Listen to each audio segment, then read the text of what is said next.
truthful knowledge can lessen resistance.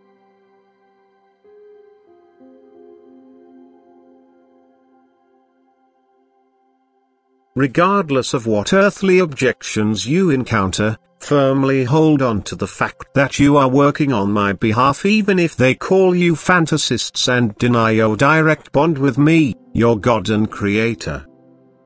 They are unable to understand as long as they have not established this bond themselves, but those of you who have already attained it shall not let yourselves be shaken by them, for they still belong to the world, while you already aspire to the spiritual kingdom, which is not of this world. People will often be so distant from me that they will ridicule your faith in my presence. But you hold visible proof in your hands. You are in possession of my word, which has not come forth from any other source but from me directly, for you will be able to prove to them that you have not received it through any other means than through the working of the Spirit in you.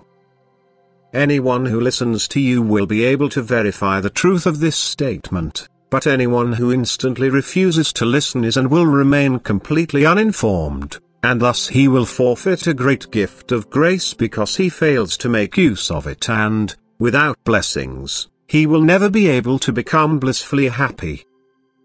Every person must dare to take the step from the earthly into the spiritual kingdom. Only then will his understanding grow, he will look upon everything with different eyes, then he will allow for a second life beside the purely earthly life, and only then will his earthly life gain in significance, because then he will have a goal he consciously wants to reach. Yet it will become increasingly rare for a person to form a serious opinion about the spiritual knowledge you offer to him. Usually they won't even listen to you in the first place but instantly reject any kind of spiritual discussion. They find everything inconvenient which might awaken in them the slightest sense of responsibility. They are so deeply involved with the earthly world that a spiritual kingdom seems doubtful to them, and therefore they do not want to deal with spiritual subjects either. Nor can you provide them with proof unless you prove that your knowledge is something unusual, so that they will have to believe that people are directly addressed by a God and Creator. Yet they will only be able to gain this faith if they are of goodwill themselves, because no person will ever be influenced against their will. For this reason nothing else can be done for the salvation of such unbelieving souls than to repeatedly draw their attention to the actual purpose of earthly life and to stimulate their mental activity. And I will always support your efforts through destined interventions, so that people will have to face up to situations in life when they will find themselves helpless and thereby must learn to recognize a higher power above themselves. So that for the time being they would have to deal with other thoughts than purely with the earthly world. Then they will also be more accessible to spiritual conversations. Nevertheless, it is a great blessing if such people are confronted by a true messenger, appointed by me myself, for then he need not search in the first place. Instead, the truth is carried to him, and with goodwill realization would come much easier to him. For the truth will not fail to have its desired effect, it will be easily understood and also please a person who takes possession of it.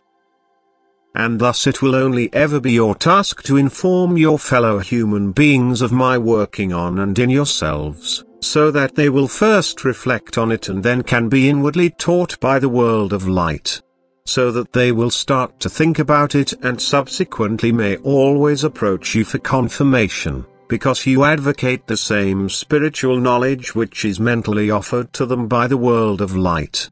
Always providing that they desire the truth.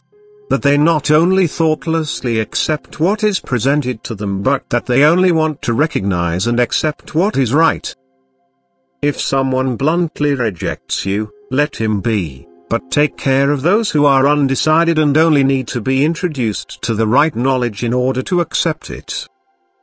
No greater means of help can be offered to people any more than the transmission of my word from above.